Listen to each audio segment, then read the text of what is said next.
കുവൈറ്റിൽ ഇത്രയധികം വലിയൊരു ദുരന്തത്തിൽ മരിച്ച് ബോഡി നാട്ടിലെത്തിച്ച് ചിതയടങ്ങും മുമ്പ് കേരളത്തിൽ ലോക കേരള സഭയുടെ ആഘോഷം. ഒരു മനുഷ്യൻ ഒരു ഗുണവുമില്ലാത്ത വെറും ധൂർത്തും.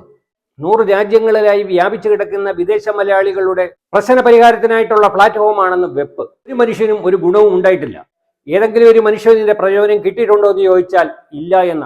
വിദേശങ്ങളിലുള്ളവരുടെ കാര്യം നോക്കാൻ നോർക്കയും വിദേശകാര്യ മന്ത്രാലയവും ഇവിടെയുണ്ട്. ദൂർത്തടിച്ച 3 കോടി രൂപയുണ്ടെങ്കിൽ മരുന്നിനും ഒരു നേരത്തെ ആഹാരത്തിനും വേണ്ടി കഷ്ടപ്പെടുന്ന അമ്മമാർക്ക് 1 മാസത്തെ പെൻഷൻ കൊടുക്കാമായിരുന്നു.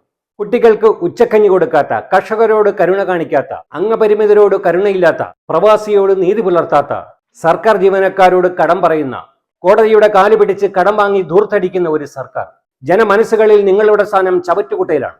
വെള്ളപൂശാൻ കിങ്കരന്മാരും നാടിനെ പട്ടിയാക്കുന്ന മാമ്പറകളും PR വർക്കിന്റെ ബലത്തിൽ തള്ളും പ്ലക്സും മാത്രം നൽകിയാൽ ഭരണം നിലനിർത്താമെന്നുള്ള വ്യാമോഹമാണ് ജനമെല്ലാം തിരിച്ചറിഞ്ഞു കഴിഞ്ഞു.